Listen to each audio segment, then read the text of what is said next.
guys, welcome to Jerry's Live.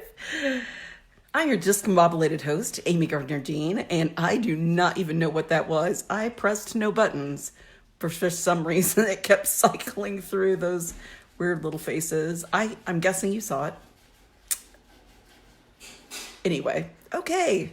So it's been that kind of a day. I don't know how your stay-home time is going, but I've broken a almost $2,000 printing press that I've still not even been able to use by moving things around to try to do the show. So it's just been that kind of a day.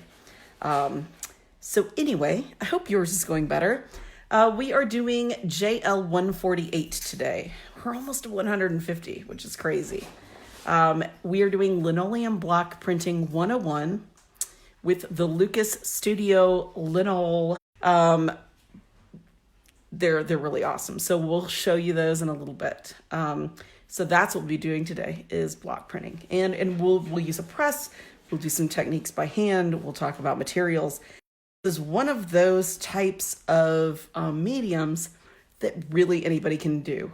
Even kids, they make cutters that are safer for children, but this is young and old, something that's really fun and enjoyable and kind of zen. It's got that moment where it's like a little bit like sculpture. You work on it and you don't see that progress that you do on like a watercolor or other things. And then when you print that first proof, it's just amazing. And then after that, it gets really easy because you can print multiples and sell them as original art. So anyway, that's what we're doing today. We've got a bunch of different supplies, so we're going to go over that. Now, at one point, I'm going to show, we've got a small school press, and I've got it all calibrated, ready to go. I'll explain to you how you would normally do that. But I'm going to use the my little table kind of snake arm thing, and I'm going to move a chair out of the way and stuff. I'll prep you as it goes. So, and I know that last week, guys, we had some issues with, I guess there was some closed captioning or something on there. That's a new Facebook feature. That is not something I can control. So I know that it's something that was kind of frustrating because it was up on people's screens. So if it's doing that again, it's just Facebook. I can't tell them what to do. So anyway, and I know that as we do this, I'm going to try to use the mount more because I read through comments, and I know this can be kind of frustrating in that it goes in and out of focus. And it's because we're doing this with a cell phone. And I know this part frustrates me because I want you guys to have the best show possible, but we're also dealing with really adverse situations here. And I know some of you guys are still working, and I hope that you're being safe and you're taking every precaution possible.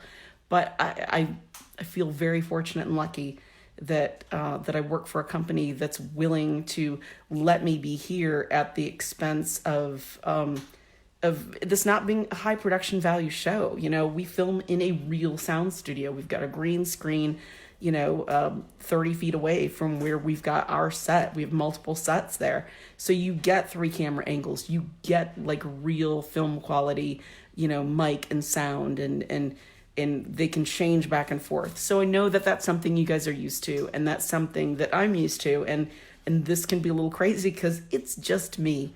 I'm doing every job. So, and I'm a little old. I'm not very technologically advanced. So this filming with a cell phone is very down and dirty and can be very unforgiving because of the focus value. So I appreciate that, and several people were really kind of coming to my rescue, and I appreciate that, guys. We're all in weird situations. These are odd times. They're strange times. We're just here to ensure that you stay creative rather than just scrap the show completely, because I can do this from home, and I'm willing to, even with the weird faces at the beginning when we do it wrong. So thank you guys for being cool about it. So no, this is not a mask. It's just my blushy face. So let's get going. I'm going to put this on the clamp and show you the products. So you won't see me. You'll just hear me.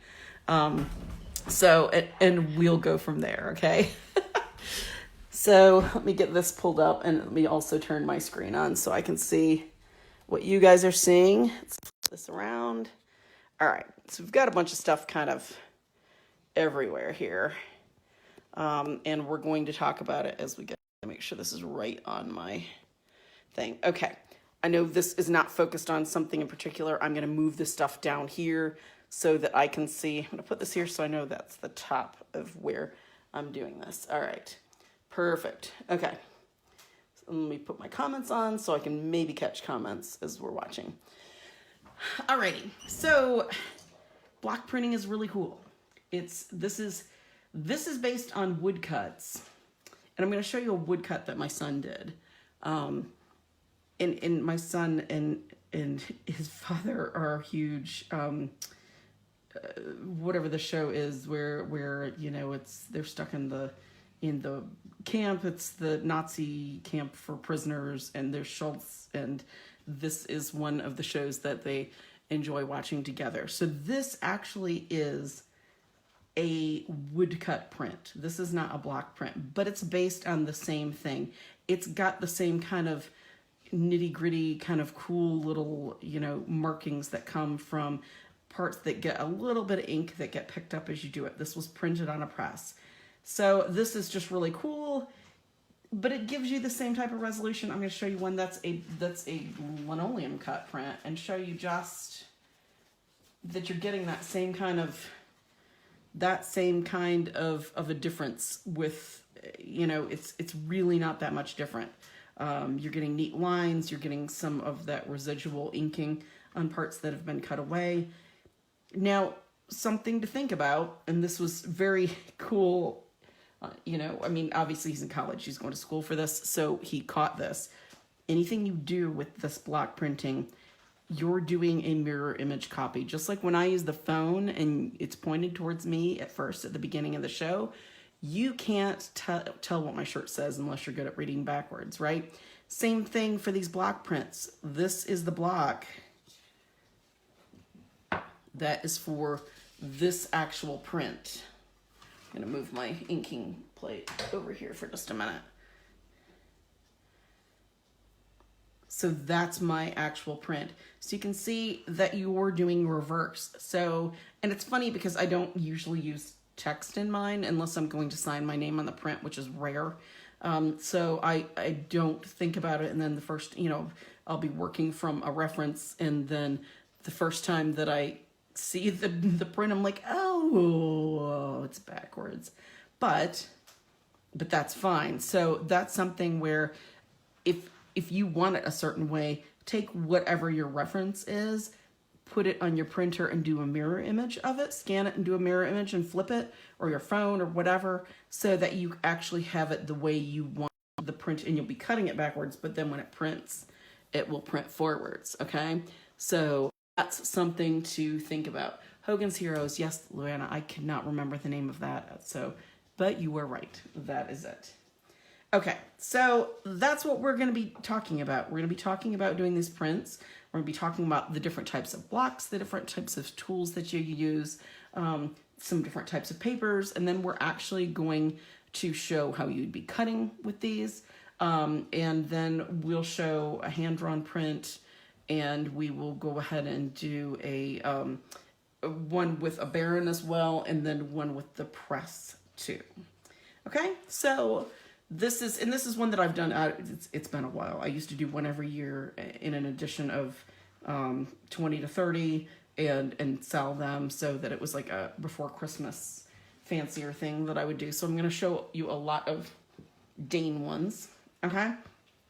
All right.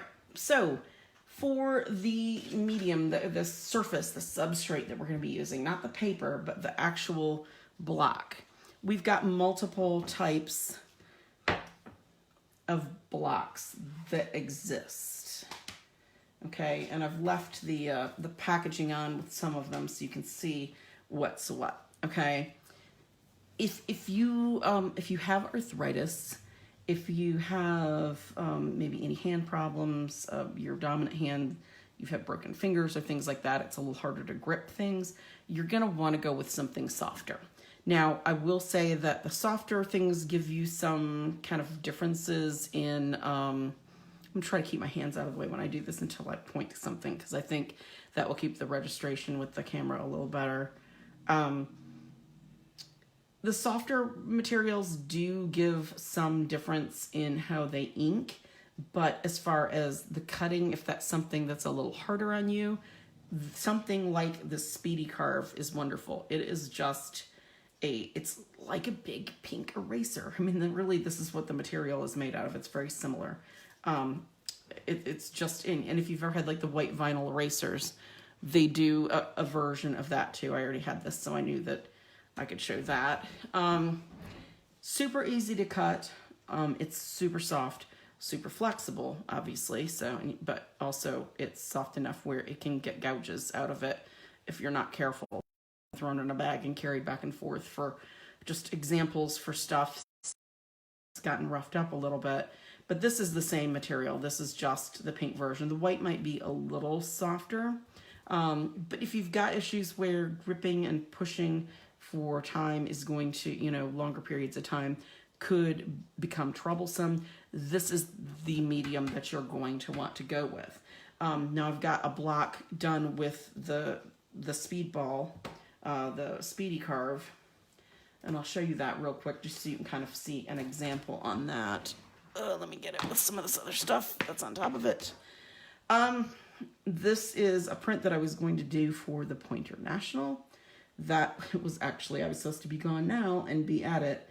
And this was going to be a pre-recorded episode, so it would have been something where we could have gotten up a little closer and shown some more detail. So, but hopefully with doing this, it'll help some. So this is done with that. I hadn't decided yet what I wanted to do with the background. I knew I wanted some line break here. Actually, what I was using with this is just an alcohol-based marker, which the Winsor Newton Pro markers, when we had the episode with them I think it was either last year or the year before, I really liked that you could get really nice and dark, that it stayed on there for carving, that I could go back in and highlight some of these areas that I knew would ink black, so it was easier to see as I cut away what was cut for sure and what wasn't. So I actually did this just freehand with the marker on here and cut away. And you can see that I've gone kind of with the grain on that. That's something that's really good to do. This obviously is a larger cut. These are little smaller cuts because you're getting into a lot of detail. Because then if somehow these pick up a little bit of ink, because they go with the form, and it takes a little while of practice, but luckily when you're cutting away at these areas that you're going to leave clear on the paper that won't pick up ink, you can get a good handle on it over time. Then if a little bit of ink picks up and then it shows, it's no big deal. You've got, it's going with the flow, so it just looks like maybe a little bit of shadow or a little bit of muscle tone that you've got in there. So it's super easy to use. It cuts, if I did this in regular linoleum, this would have taken probably twice as long just because the material is so much harder. I was able to really just crank through this. So that's something that's very cool. Then I can change the background however I want. With this being an alcohol ink, I can take it and rub some of it off. It'll come off this pink pretty well. And then draw something back on. So I know what parts I want to leave by making them dark and then make them light. And this has actually been printed. That's why it's got kind of a grayer area around here. Just because I printed it to see how well the registration was of the dog itself. And then kind of to decide what I wanted to do from there based on that print and how it took. Now, because this is a slicker surface, being kind of this eraser material, it's not quite as absorbent. It takes the ink a little differently, so you'll have to kind of go a little slower when you're applying it. And in one of the other materials we'll talk about in a minute, that's the Clear Carve, also takes it a little bit differently. But after after some use, they will get to a point of where kind of the ink is been built up enough in the pores where it takes a little better, and it's no different with this. The more this is printed, the kind of easier it will be to pull the registration. It won't be as slick. Okay, so that's the Speedball Speedy Carve. Now we've got the Jack Richardson Clear Carve, and that's how clear that is. You would just not even see that if it weren't for the label on there and the little bit of a shadow. some people are like, why would you use this? That doesn't seem like it makes much sense. Well, if you've got an image and you want to cheat, there you go. Now you know where to carve and where not to carve. You can either trace through it and actually draw on this to then know where to cut away. You can just have something taped under it that then this is taped down over it that you can cut and carve. And this is durable. It's harder than the Speedy Carve. That's kind of that eraser material. But it takes good clean cuts. It just requires a little bit more pushing. And there's a little bit of a curve with it. Linoleum is a little slower to cut, to release than this is. This is just a tiny bit slicker, but it's great because you've got that ability to have that tracing of your drawing rather than having to redraw it on here or figure out a way to do an actual transfer on it. So, and it's thick enough where if you don't dig too deep, you could get 2 cuttings out of this. The same with the Speedy Carve. That's pretty shallow. You could do a second one on the back if you wanted to use save a little bit of materials. Now with these being softer, I don't know if I would do that, just because especially if you're going to use a press where you've got a little bit more pressure, it might move and flex a little with the parts that are cut away on the back. But with hand doing it by hand, pulling the print, it should be fine. So that's the clear carve. That's kind of a cool little thing by Jack Richardson. Okay, let me see if there's any questions. I'm just trying to kind of check. This isn't showing me the questions the whole time, but I'm looking to see what we've got in the meantime. All right. Now, there's multiple brands of linoleum. Speedball makes them. I think we've got some that are Creative Mark. We sell a lot of it, so we aren't always in stock, and I think it came to the point when I was getting the materials for the show, which it's probably changed by now, that the Jack Richardson was the only thing in this small size that I could get. This is their easy cut linoleum. Now, linoleum gets brittle over time. This is really fresh linoleum, so you can see it flexes, it's nice and soft, but when it's flexed, it still is, see how it's laying right back down? That's a way you can tell that that's nice, fresh linoleum. Something that's not fresh will, and this has burlap backing. See how there's a curl to this thing? It's because it's older linoleum, okay? So it doesn't want to flatten out. I'm going to have to tape that down when I go to print from it.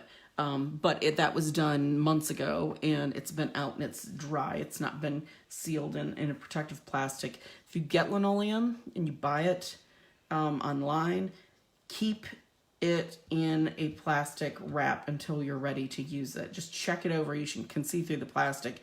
Make sure there's no big gouges in the face or anything like that. And with these, this doesn't have that backing, so you've got a clean side either way. So if there is a gouge or a scratch from other things you might have in your box that you get, that gouging it, you will at least have one side that's, this side might have another one behind it or whatever. So this side's going to be safe.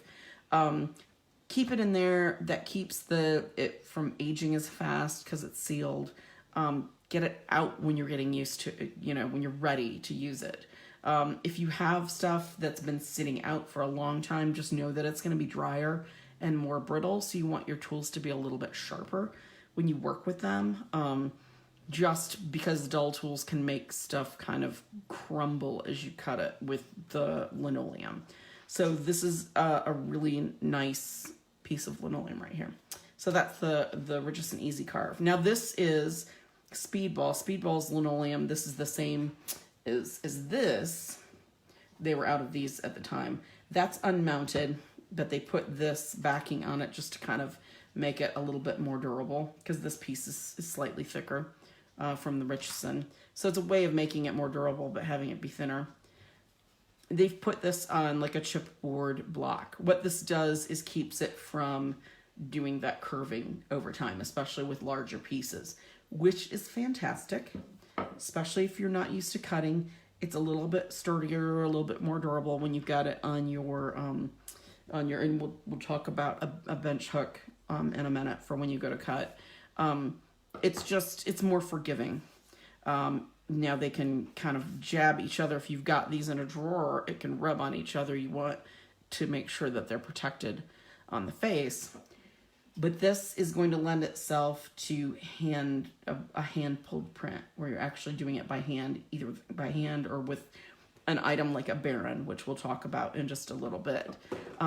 Because if you put this through a press, the pressure that's going to be forced on it to get you a good clean print and registration is either going to require extremely thick paper that's going to then get bent around the sides, the sharp edges of this block, or if it's a lighter paper like a rice paper or mulberry paper or something like that, it may actually tear your paper.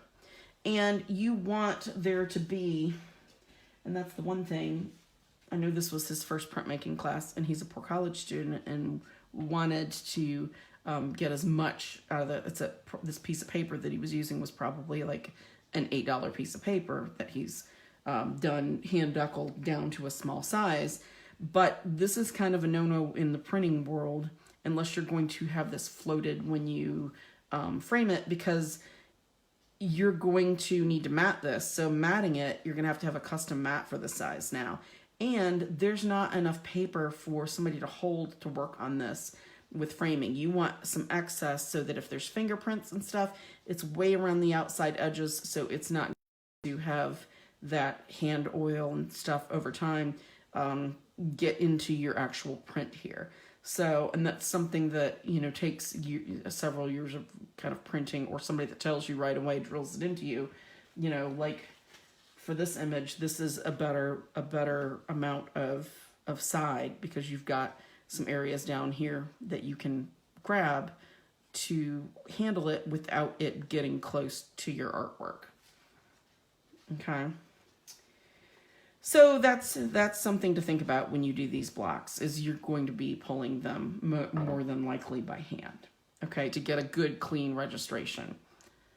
All right. So that's kind of the blocks, the materials that you can work with. Let's look at some of the tools that you'll be using, and let's talk about paper and the ink itself. Okay, so there's a lot of really die-hard block printers that use all those little wood tools that look like you're doing engraving or other things that there's a little knob on the handle that you have to hold right in the butt of your hand and you have to push. And it looks very professional and, like tools from the 1800s that, your great-grandfather had and all that.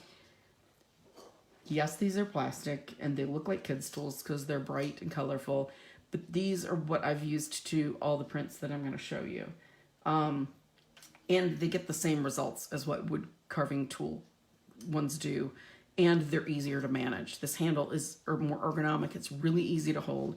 When you order a kit like this, people are like, but I only need one of the hand, cutters. Because what happens is you get these, and there's inside, there's a bunch of little cutters, okay?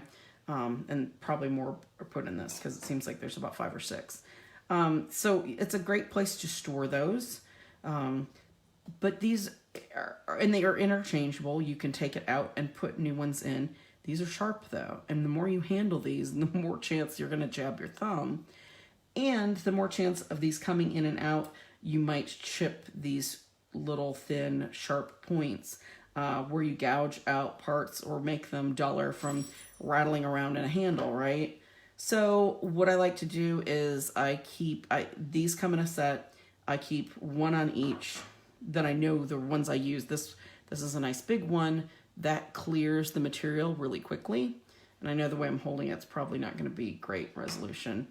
This one is a little tiny one, so it gives you super fine lines. And then there's some other ones that give deeper kind of U-shape and V-shape gouges. They make extra handles. And for the inexpensive price that these are, you just take the extra handles and you put some of these other tools that you're going to use. I don't think I've ever used one of these ever. I just don't do that small line work. I like that bigger, rougher kind of cut that looks more like a real wood block. So I would probably just put that back on one of the handles and know that it's there if I need to open something, right? So I put these on those two. Remember, the red one has the little detail gouge. The blue one has the one that removes the most material, and then these other ones have kind of varying degrees in between. So I know without thinking about it which handle to grab when I'm working, which sounds really silly until you start working, and then you're not spending 5 minutes trying to get one of these in or out. You don't drop it on your bare foot under the table when it falls off. None of those things. It just makes life easier, because if you get into this, they're very inexpensive tools. And it's great just to have them that way to kind of speed up your work time. Okay, if you've got any questions, I'm going to check this kind of here and there. So just let me know. All right, so let's see. For pulling the prints, you can use a spoon. Some people use spoons. You can use your fingertips when you got your paper on there. You can just rub gently, especially if it's a soft, really fragile paper like a rice paper, because you'll be able to feel kind of as the paper's starting to wear a little bit, you'll know to stop. Or you can use a Baron. And the thicker the paper, the better it is to use a Baron, because you're going to have to put a little bit more elbow grease into it. Now, fingers are soft. This is mulberry paper that this is printed on from this little block. I can feel through the block as I've had this on here, and I'm going to quickly pull the print. I pulled every color of the LUKAS in a short period of time. I can feel exactly where my lines are. I know that I'm getting all of the lines pulled. If I had this is hard. This is a soft block, right? So I would mash it down and I'd lose a lot of that kind of crisp line resolution. Well, okay, so then is that my only choice? To sit there and rub it with my fingers, because that might not work, especially if you're using a bigger block. This Baron, this one might be good for kids if you've got a really hard block, but it's kind of useless. And yes, I have man hands, but this is not a lot of space to cram your hand into. This one is deeper.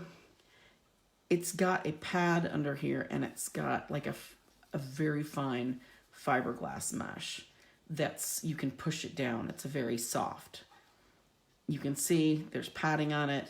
It's got this pulled over this, so it's got give, but it's still, it really very much feels like the tip of your fingers, just not quite as squishy. So this is going to have some give. This is going to fit around those edges, but for a bigger, block, like if I had something like that one, this is a lot of ground to cover with your fingers, and by the time you pull one, you're going to be tired. This is going to save you some time and energy. It's their 4-inch Baron. That's, I don't know what this box is so ancient. I've had this thing for probably 20 something years. I think they've got a name for it now. I think it's just the Red Baron, So, but anyway, I would recommend, if you want to get into bigger ones, using something like this. If you're not going to buy a press, you'll get more mileage out of it without wearing out your fingertips. Okay, now let's move some of this stuff back out of the way. So one bad thing about this being set on there is I've got to pull this stuff here and there. Okay, paper. So we're going to use some multiple types of paper. I've got several things that I like that work well. This is a shell paper. It's something that we still have a lot of it. We bought a ton of it. It was something we used to have made for us, and the manufacturer, I believe, has gone under since. This side has this beautiful emulsion. It comes in all sorts of crazy colors. I know that's screaming pink. You're not printing on this side, though. They make like orange and blue and all sorts of stuff. You're going to be, and it's got little bits of shells. This is fun to do drawings on and things like that. Takes charcoal and content, things like that nicely, and looks cool with that through there. But you flip that over, and you've got some, if you wanted to float this on a print, you could leave some of this edge and put your print closer. on there, and then, you know, do your own decaling off to the side. But you can see that kind of faint line work through there. And I'm going to show you an example. Hopefully the frame won't be too shiny, the glass. This is one that I did of that block, and it's got a blue one. It's really turquoisey. So you can see the cooler color kind of shining through there. I did some on pink, some on orange, some on yellow. All of them have kind of a colored tint to them, but they're all from the same edition of 20. So that gives you an idea of kind of how that looks once that's all done. It's a very fine, very thin paper. You do need to do this by hand, even not with a Baron, because you need to feel when that paper is starting to wear a little bit, but so that you don't break through the paper. But it takes that ink just so nicely, and you can see you can get such tiny little nuances in the face where there's like little tiny cuts for the highlights. So that's what that shell paper looks like. So I know we still have a bunch of it in larger packs where it's the full-size sheets. And we may still have some in small packs, sample packs. But that's one of my favorite printmaking papers, actually. So I've got a bunch of it that's put away for a rainy day. So I'll have it when we don't have any more. And we're looking for a new manufacturer, just so I have the old stuff that I like. This is a paper that Speedball is starting to sell. That's a cotton paper. Now, the rice paper is obviously not made out of cotton, but rag paper takes ink really, really nicely. It's designed to be a little bit absorbent. It's not sized like watercolor paper where it's designed for wet medium. That's the only difference. Printmaking paper is great for colored pencil as well because it's got a little bit of texture, but it's softer, so you're not going to get a whole bunch of layers on it. But it's a good dual-purpose paper for printmaking and for drawing. It takes drawing medium like graphite just wonderfully well. So this Arnhem 1618 is a newer paper that they've got. It's very pretty, nice crisp white.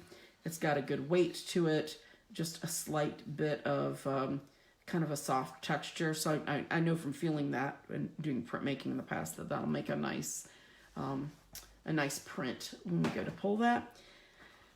Stonehenge, one of my favorite drawing papers, and I used to use this a lot with printmaking in college, but with serigraphy, which is fine art silk screening, but this worked great for block printing.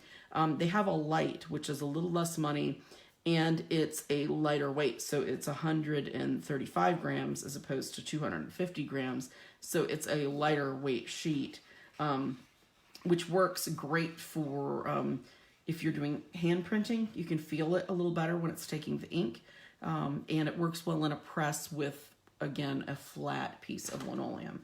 And then the heavier ones work as well. I've used this. Stonehenge makes a beautiful craft paper. So if you like using brown papers, you've already got a cool color for your print. Like, I think this is a Stonehenge, but it's one of the different colors that they make, and he chose a cream. They make that and a blue and some other ones in their printmaking like sheets where you don't get it in these small pads.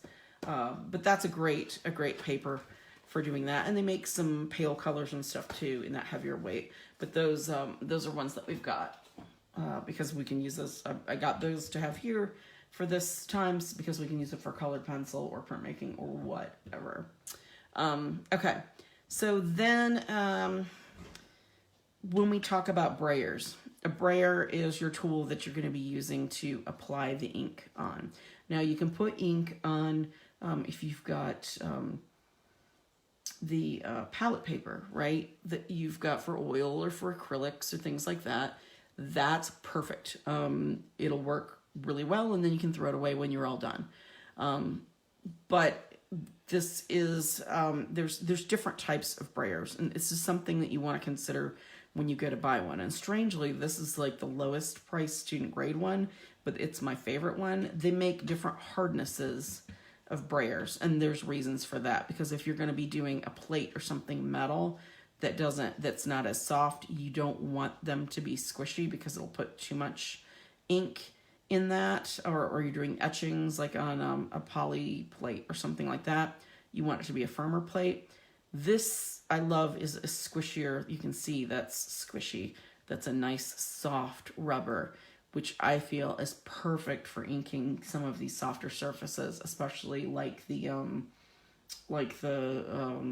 you know, these vinyl an eraser style material, but it also gets it on the other blocks really well. You just have to watch for tack, which we'll talk about when we go to do our printing. Now they make some that you can pull off, and they make some that you can't. Why they would ever make these where you can't pull them off is a mystery to me, and it dumbfounds me. And some of them are more expensive, but which that's fine if you don't have this plastic trough here. If it's just metal, it's easy to dry behind it. But if you're changing colors, like you're doing a print where you've got multiple colors and you've done a jigsaw with it, which means each part is cut out for the different colors, you want something where you can pull this off and wash it and pop it right back in really quick and go right back to doing color and then pull it off and wash it. You don't want one that's plastic that has this large area here that's going to, you know, get water and stuff all in there if you're trying to go quickly, or ink. So this is for the price. This is their lowest priced one that we carry, and I think it's my favorite of the brayers. Okay, now, and you can see they do get kind of inky over time. This is one of mine, but it's still easy to pop that in and out to clean.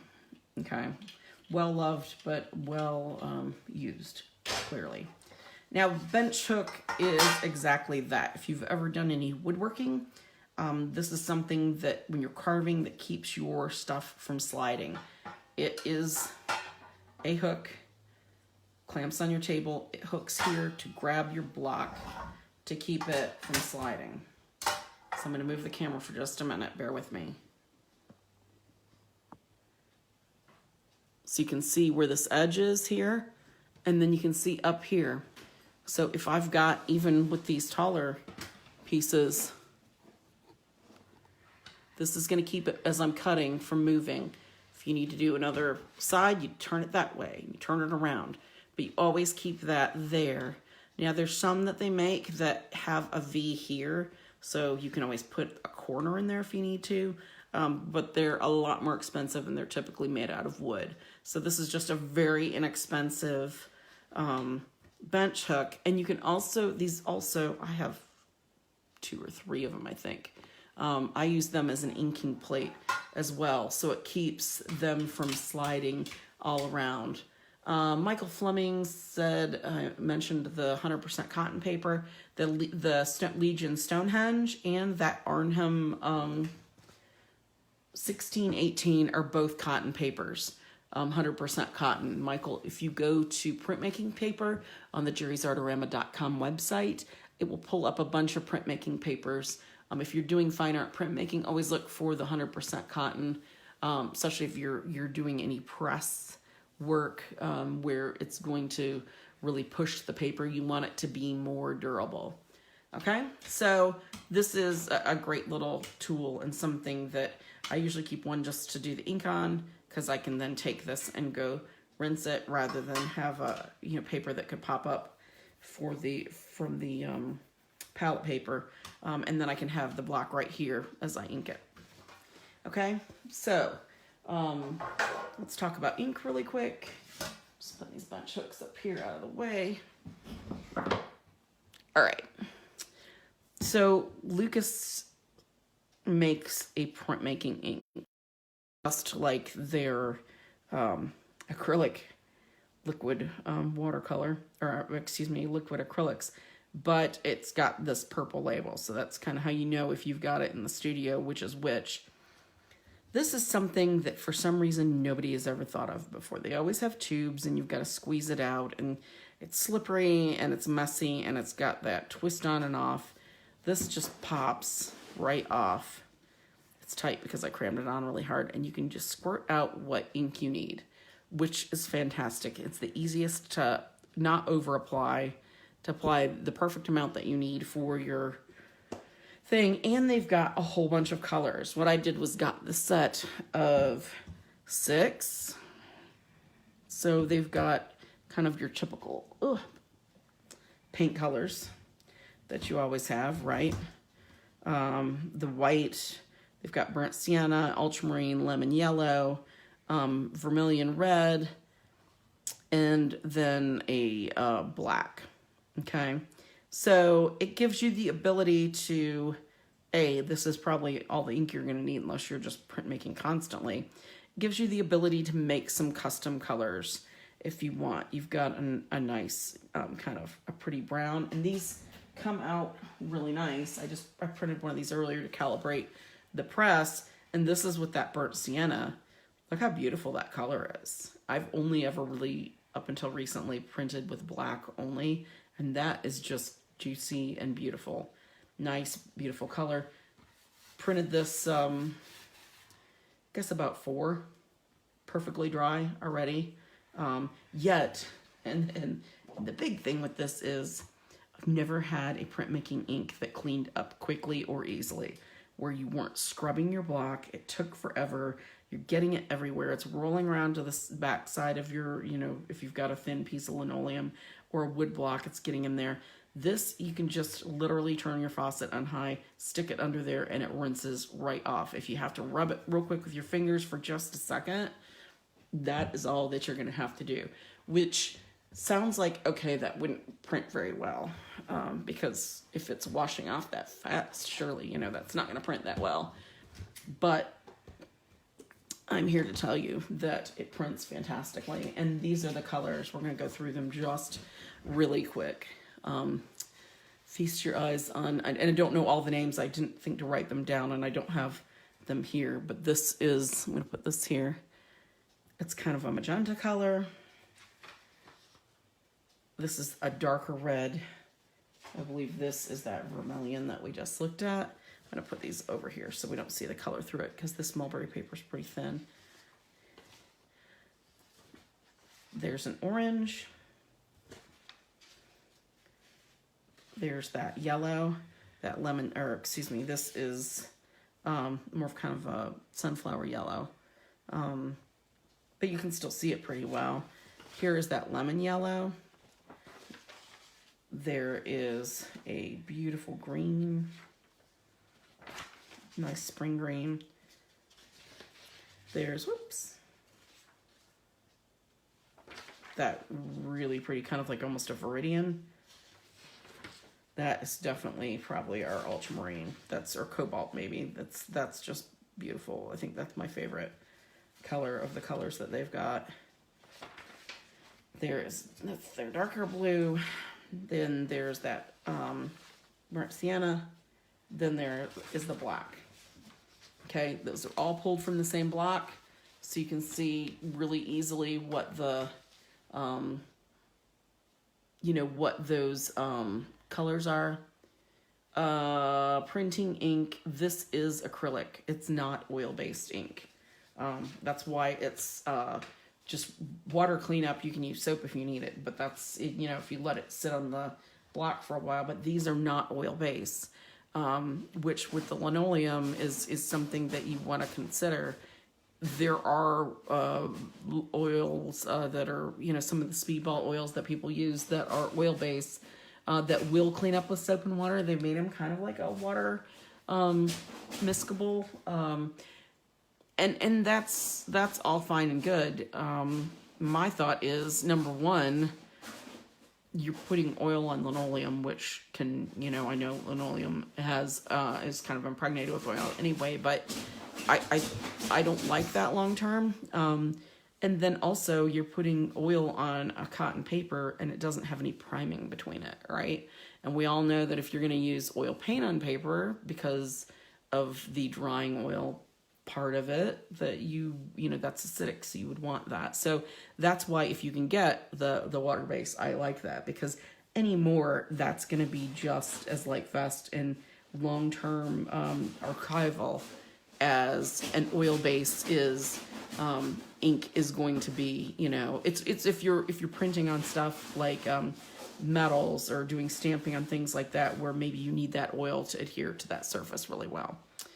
Okay, I'm sorry, this looks so weird with this plane. Okay, so we've covered all of the stuff that we've got here. So let's look at how kind of hard this stuff is to cut. So you can kind of see the difference. We'll cut into each of these blocks just a little bit. Oh, sorry. It's like a shipwreck. All right, so that you can see, let me make sure that's in the, and I'll use this larger thing to cut. I am going to cut on the back of this because I'm not sure what I want to do yet, and I don't want to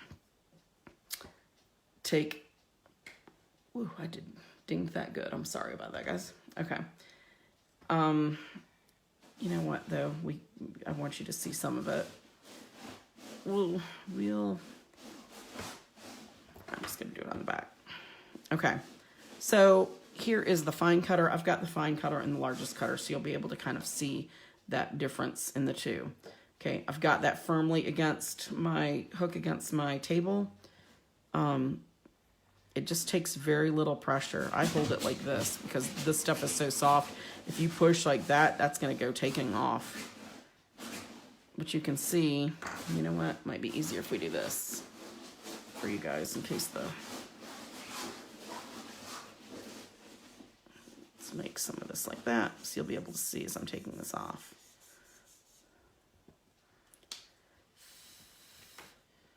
All right.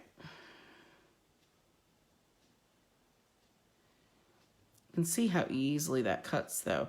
Very little pressure. You can almost do like a cross hatching with it. Can really wind this around. I could follow, you know, any sort of pattern that I wanted to. You can use it just like a drawing tool to do your hatching. With this, it's soft enough you can do cross hatching. You want to push slowly though so you don't pick up an edge since it's soft. But look how nice that is. You can get some really nice detail with that there. So, and then this tool, this blade, I can push and really get a really large surface. See how much more that removes? Now, with something this wide, when you bring it up, you want to slowly bring it up to the top. Otherwise, you can tear off a little extra as you go. So I'm bringing it up and letting that finish the cut. But you can see how easy it is, how malleable and soft. Not a lot of push on my hand. You can see as that skips across, it's catching that little bit of that edge. So you'd need to come back and kind of clean that so those didn't catch with that bigger area. But you can see that's super soft, super easy to pull that stuff out. You can see how I would be able to get the dog kind of cleaned out. Those parts cleaned out pretty fast. So that's that speedy carve. If there's any questions about that, just let me know. All right. Let's go with then, let's see. I don't know if you'll be able to see it on this. We'll try it on this because I think you'll be able to see the cut easier with the black behind it.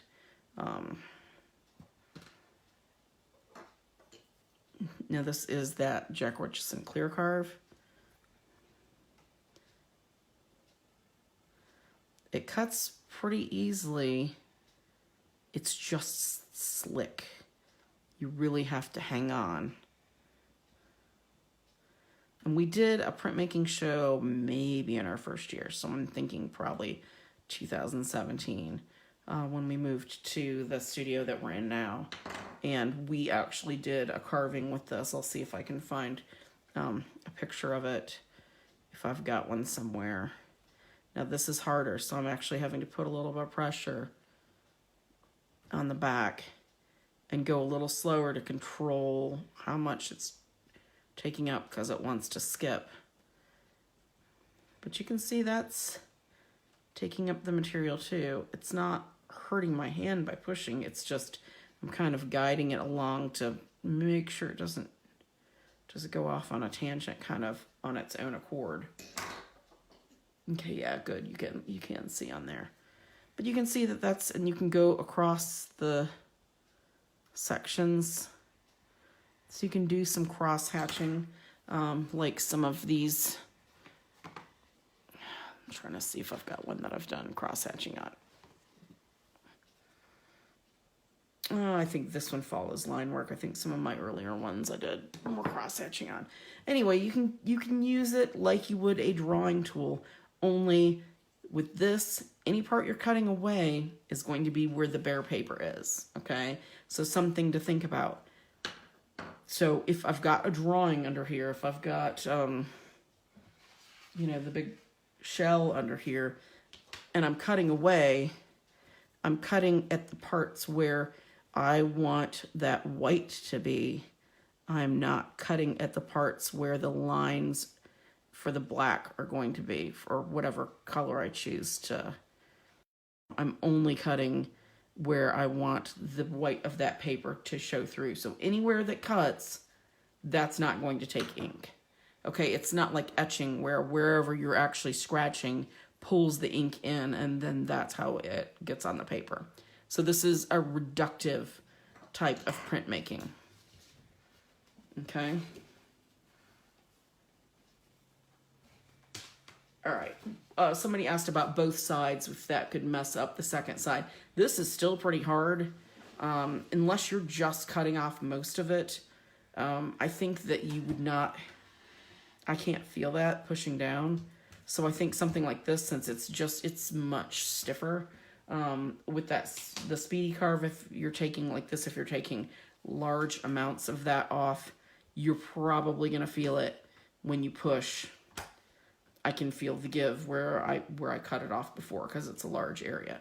So I definitely don't know if I would do that with that speedy carve unless I'm only doing lines and not bigger areas. Okay, so this is just the easy cut linoleum. That's that nice super soft piece. So let's look at these again so you can see. That's incredibly soft. That's just sliding. It's making like a little zipping sound. I don't know if you guys can hear that. That's super nice, super swanky for, I'm kind of a linoleum junkie. That's really nice. Let's see how it does with this being larger. I have to put a little more pressure into it, just because that linoleum's harder than that speedy carve. Now this would be where I don't feel like with the clear carve, like I have to put pressure on that, but it gets really easy to cut if you do that.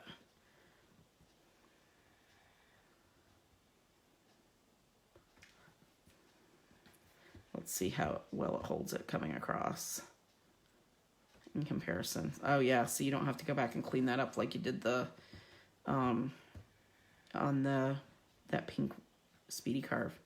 So because it's not as soft, it's keeping clean edges there. And this tool's pretty hard as well, but is newer and it's been sharpened. Let's see, coming across here. Yeah, very nice. You could do some very nice hatch work. Nice clean cuts with it. Okay, so that's the easy carve. Most of the, or easy to cut linoleum, most of these are going to cut similar. So the ones with the burlap on them are going to be a little firmer, because they're not quite as thick of a sheet. So they've got that burlap on the back, but it's going to cut very similar if it's a fresh piece. Okay, so this is the Speedball. This is their linoleum, which is that kind of the lighter, harder gray. The darker is going to be softer. The lighter will be harder. And then there's also a kind of, these were their tan linoleum that they have. And that I think is maybe even a little harder than this. Or maybe it's, I can't remember which one. Let's give it a try and see. I can't remember which one is the... You can hear that this is much drier.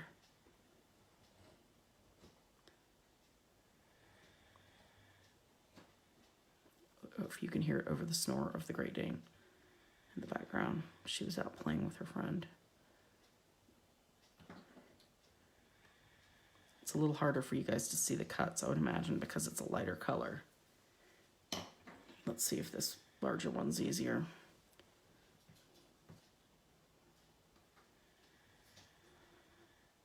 But you can see why this would be, you can get some work done if you don't have to switch these bits out. One of those impatient people where I unscrew it way too far and then the thing falls out and then the whole head falls apart and then I'm trying to put it back together and get it to catch right and hold the piece in and stab myself. And so just time-wise, knowing me and how I operate. See, this is a little more chippy. It's not as soft and smooth. You can see some little bits of, I'd keep a soft, like a hockey brush or something like that, or just a soft mop or something to kind of dust that out. And with these, you will want to keep dusting them and dust them before you go to print too. With a stiffer bristle brush, just to get all those little dry pieces out, because otherwise if they get up on, like I can see pieces of it, if they get up on the surface and you go to roll the ink, you'll get lumps in your ink and it won't take to the page and it can be a mess. So this is much thicker and oilier and it's not going to have those crumbs that this will have. But this might, because it's not quite as soft, it's going to keep really hard resolution over time. These blocks, some of these blocks are maybe more than 10 years old. I can't remember. I should have dated them on the back. But they're from years that I've done these things. So they're still hard and they'll still keep really nice resolution over time. Okay. Yes, someone asked about doing a drawing. Would we normally be doing a drawing on this? We would be doing a drawing. You would have your drawing done first. I'm just showing you how these work and kind of the angles and stuff that you can get with them. All right, we're getting kind of slow on time, so low on time, and we want to do some printing. I'll show you guys real quick. This is going to be grass of some sort. Show you how you would go kind of along your negative area. So I'd have my positive grass, and then I'd be cutting away the stuff around it. So when that printed, you'd see the grass that's left behind as your positive. Okay. Okay. All right, so let's pull one of these prints. Let's get rid of some of this to the floor with you. This mess so we don't get any of this in our ink. The vacuum can get that later. All right. We'll do one of these ones that's got the block so it's easy to see, a nice bigger one. Let me move this up some so it's easier to see inking. Let me get it in focus. Just let me stand up here so I can see. Okay, perfect. So we'll put this here. And we will work on inking next to it. Actually, I'm going to move this down so you'll be able to see, because I'll use one of the inking trays. All right. So, got one of these trays ready to go. What kind of color do we want? Do we want to do one of the blue? That blue might be kind of pretty on this. The black would show up well. The brown is nice. We could do red. It's got some little hearts on it. Let's do red. Let's see how this red works. This is our good luck. We're printing this. It's a Harlequin Great Dane. This is our good luck charm for Chloe's. My Harlequin Great Dane was bred, and we are going to see Thursday morning if she is pregnant with an ultrasound. So fingers crossed. Okay. Now that's probably double what I needed to put out there. But I want you guys to be able to see the get the tack. You take a scrap piece of paper. Hold on for just a minute. Let me get a paper towel to get a little bit of the excess of this off.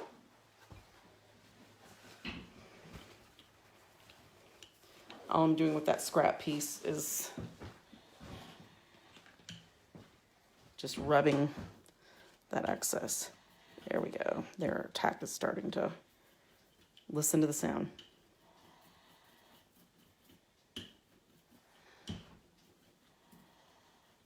It's making kind of a... Okay.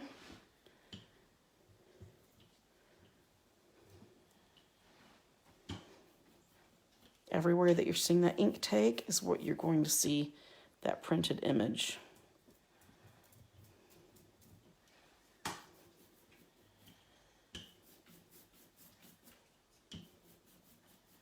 Can you guys hear that?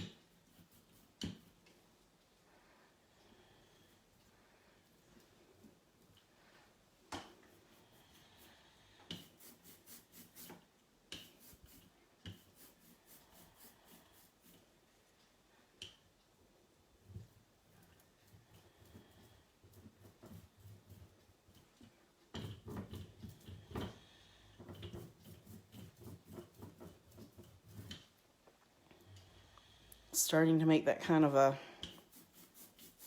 there we go. Hear it? You want to hear that on your plate.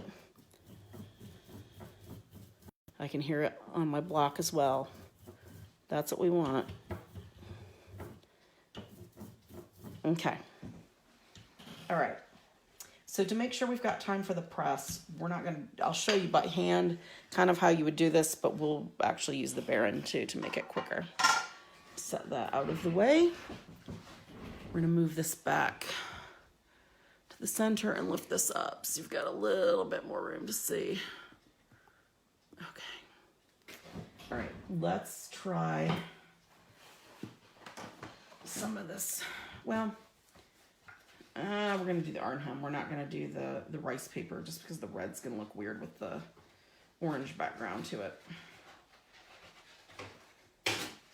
And if we're gonna use the Baron, I want it to be a little bit heavier duty paper. All right, so I'm gonna kind of guesstimate where this is gonna be center-wise. It's probably not gonna be super square, but now it's down. Okay, first I'm gonna rub that. I can feel where my area is that resolution is. This would be how, if you hand burnished this, you don't want to push super hard. You want to feel those forms. And burnishing just means like this. Okay, but it also is going to start wearing on your fingers. And you can see my fingers are already slick from rubbing on the paper. So we're gonna take that Baron.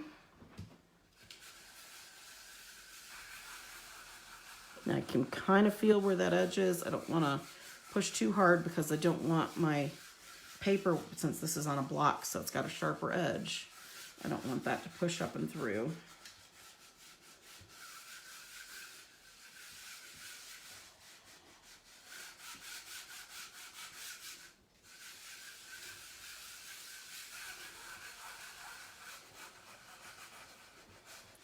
Just always do it. There's some people that do it and then, oh, I'm done. Always go over it a couple times because you want this to be the best registration possible, because when you do these, you do a series. This one that my son gave my husband says AP. That means artist proof. This is the one, you do a whole bunch of them. Decide how many you want for your series. I think he did a series of 10 or 15 of these. You do at least 15. And you look at them and say, this is the one that I like that's the best out of all of them. This is the proof that I want all these other ones to have to live up to. And you mark that as your artist proof. And that's usually the one that the artist keeps, okay? Because that's the most valuable one. You're keeping a record of your prints. Then from there, if this was one of 15, or you're doing 15, the next one would be 1/15, 2/15. Each step away is getting further and further from this being the absolute kind of perfect print. Now that doesn't mean that you do ones that are, you know, you can barely have any registration and all that. Try to get them as close as this as you can. But there's always, because there's always some that are, you accidentally put it on the block and it slides a little bit. You'll get some that are off or didn't get pulled kind of as cleanly. But that's how you determine which one is the closest to that perfect print. So if this was a print by like Rembrandt or Dali or somebody, you know, that artist proof is going to be worth buku bucks, and then the lower that number is going to be the higher the value. Okay, so we've got this. Let's give it a try.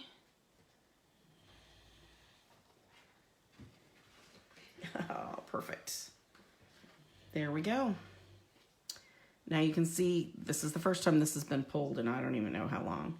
So you can see that the ink's still a little edgy. It didn't get all of some of those lines absolutely perfectly, but it's filling it in. So I would clean the block off, and it's kind of primed then, and I would go from there. So this would be usually the first one or two are a nice practice print. It's letting you see kind of what that paper looks like.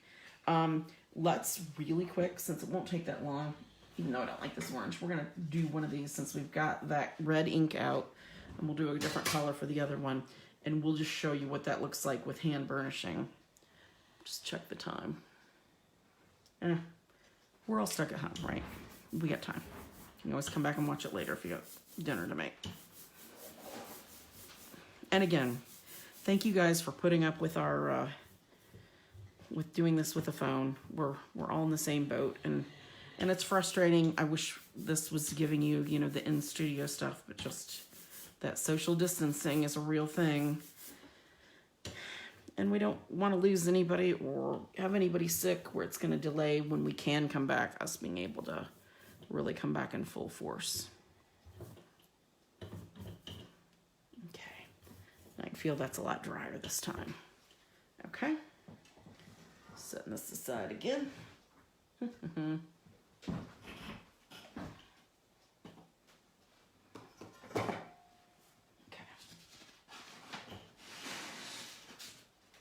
All right, let's move this back over here so you guys can see it. Now again, we don't want to print on the emulsion side, we want to print on the back side. So I'm going to lay it down before I press on it, just to keep from sliding. I can really feel through this because it's much more fragile of a paper.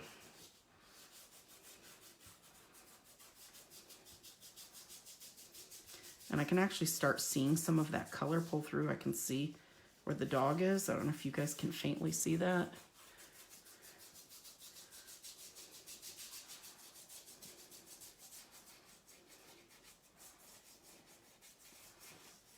See where my block edges are. So I'm going along kind of finding all the little nooks and crannies that the ink is on.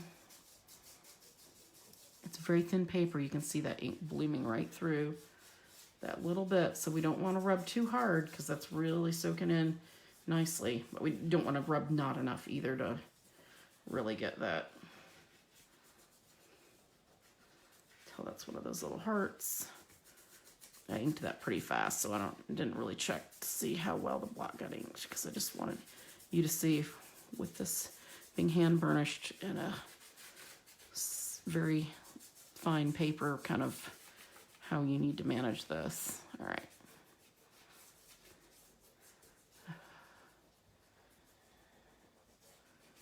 Okay, just making sure we got the form, the shadows. All right. Now, with this being a finer paper, we want to pull it up slow because it's going to want to stick. Okay. All right, I think we got it.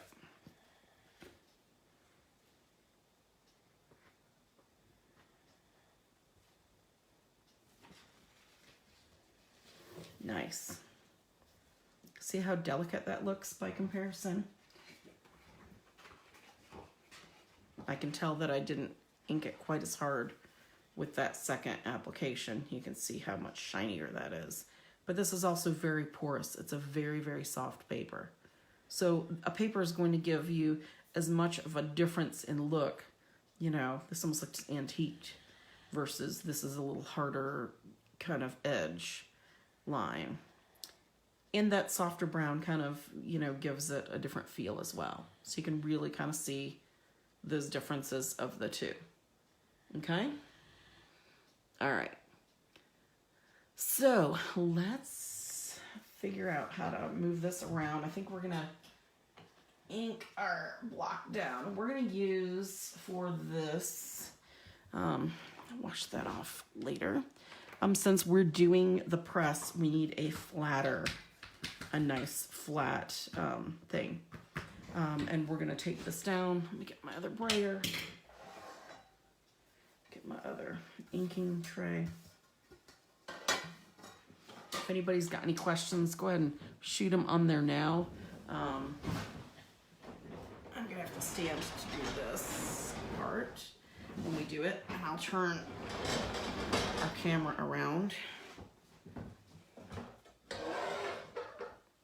Now, before we're ready to go with this, I'm going to take you off the thing for just a minute. Okay. All right.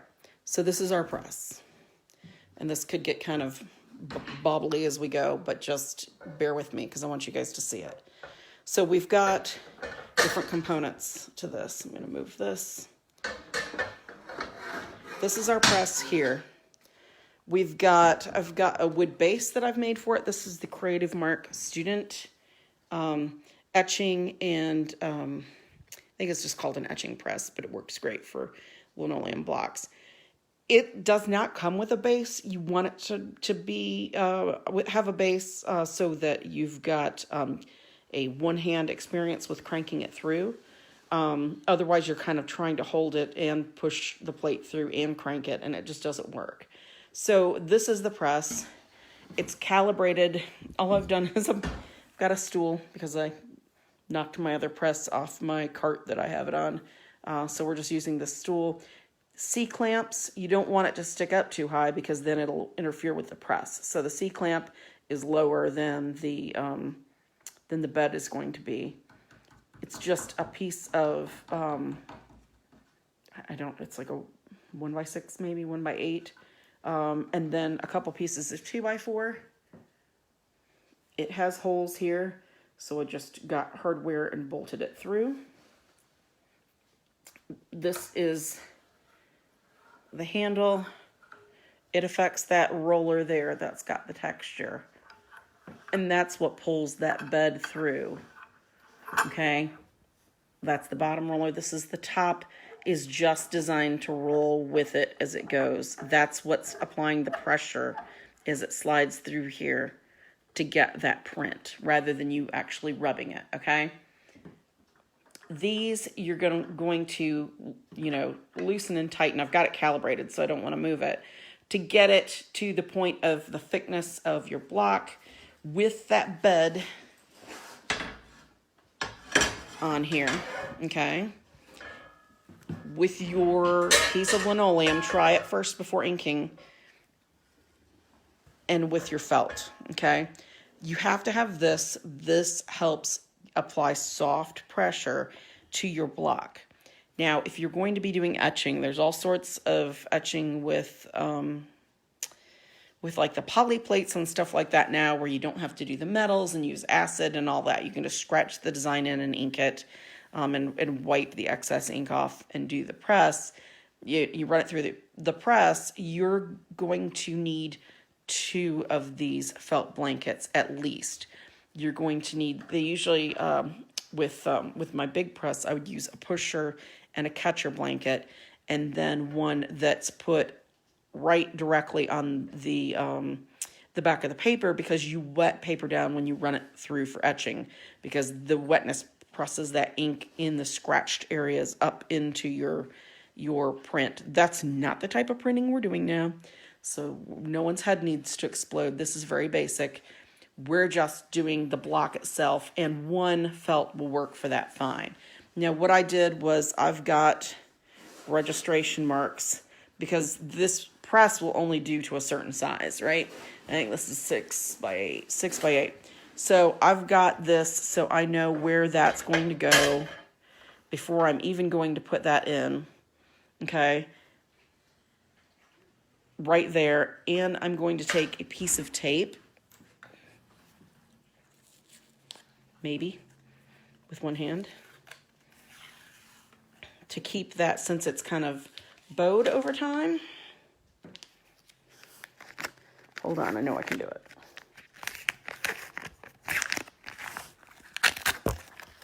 Win for the mouth. Okay. Gonna make my little round piece here. So I'll be able to stick that on when I've got it inked, okay? But first, let's go ahead and ink this. And I don't want to have this so far in because I'm going to have to put the paper on it before I put the felt on. So back to our clamp. Hold on.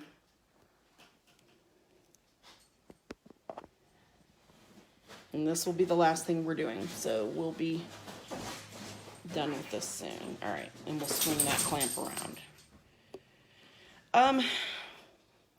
What do you think? Blue? Let's try the blue. Feeling in a colorful mood. Okay. Here's my other roller.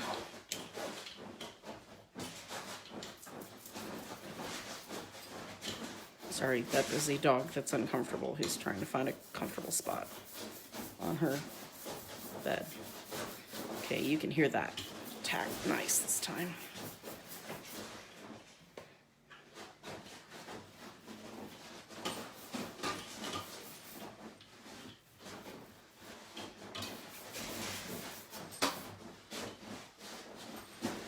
I'm actually going to put a tiny tad more.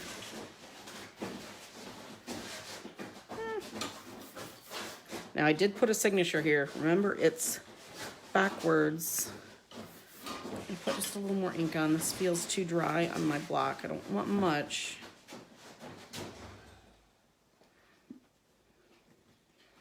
And April has behaved herself really well today.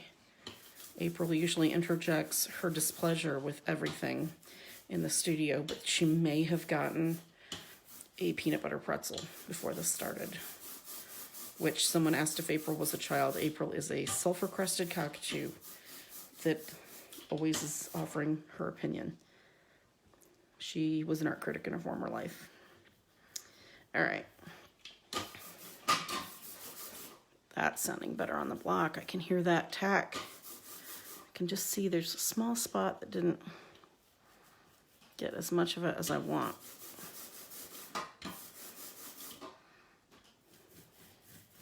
Okay.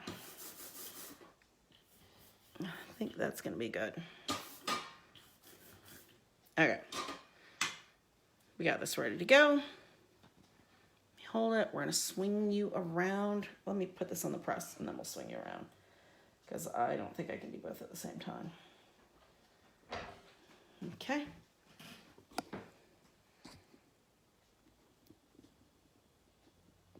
We got our press ready to go. Let me just tilt this. I hope that's not killing you guys. Sorry if it is.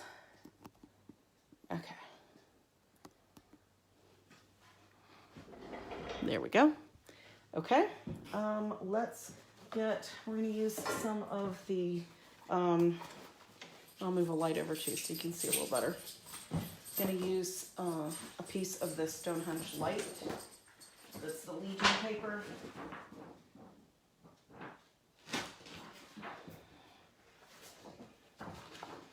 Now I used this before with a little thicker paper on the press, so hopefully that paper is not going to make that much of a difference.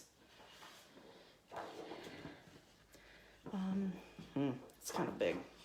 Let's actually we'll just use the Arnhem. That was what I think fit on here, since it's a little thicker.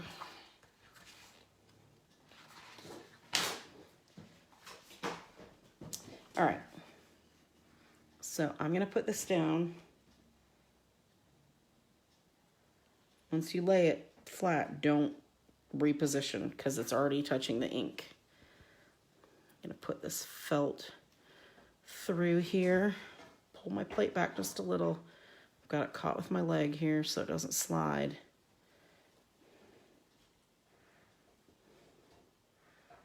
Okay. And we're going to start our press. Okay, it's to the edge.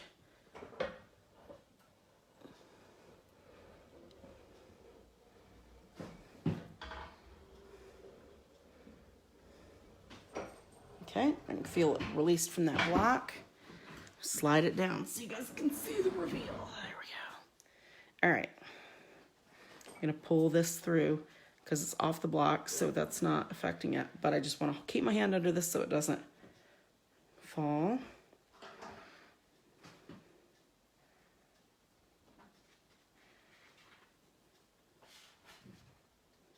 There we go. Wasn't inked quite as well as it could have been. I could have used just a touch more ink. You can see it didn't get on here quite as thick. But the rest of this looks pretty good. Not too bad. So just like I said, remember the first pull that you do, we saw the other one. The ink doesn't look kind of as crisp and all that. And then you ink it, go back through again. So the nice thing about this is I could just ink it, another piece of paper on it, slide it right back through the other way, back, forth, and do an addition pretty quickly. You can see that I had red in my hands when I picked that up. All right, so let me take this and flip this around. And I didn't hit the little face thing, so no funny purple mustache this time. All right, so if any of these supplies that we looked at are things that you're interested in, you'll go to the jerrysartorama.com website. You type in, was it JL148? I think it was. We're that far along. JL148, that's the keyword. You hit enter. That's going to show you all of those materials that we just used. The ink set, you can get those inks in individual colors if you don't need all of them. Any of the blocks, excuse me, cutting tools, the Baron, the whole 9 yards. Okay. And if you have any questions about this, leave it in comments and I will check up on it and answer those for you. And hopefully you learned a little bit about printmaking. It's enjoyable. It's a great way to make multiple pieces of art. With a series like that, if you did 20 of them, you could sell them for 35, 50, 60, 65 bucks a piece. If you've got people that collect your work, 20 of them at 65 bucks a piece. So that's more than you would normally get for just a single painting, potentially. So then you can see once that block is cut, it's all in the details, just pulling the prints pretty quickly and for a very minimal investment. So, and it's fun. So there's that. Okay, guys, take care of yourselves, please. And thank you again for putting up with our crazy phone shenanigans while we do this from home.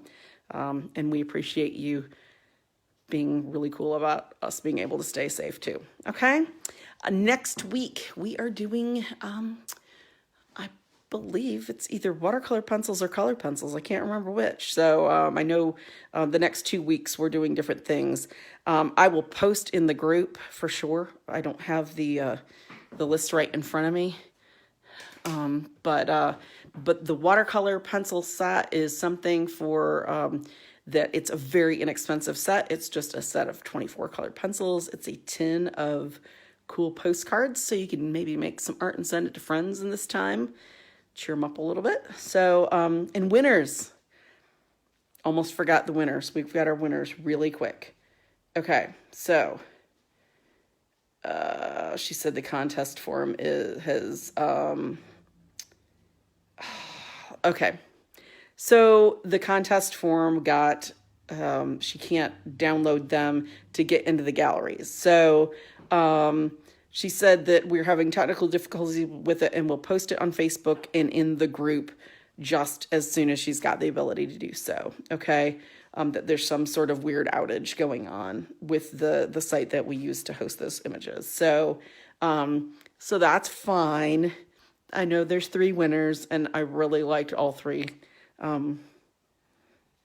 Just saying, there was some cool stuff. So, and the competition one more week until the 28th is going to be, again, just the giving thanks to people that are out there on the front lines, keeping us safe, keeping us, things going, and keeping supplies in places where they need to be, being there, checking people out, when putting themselves at risk so that you can get to the grocery store and get food, those kinds of things.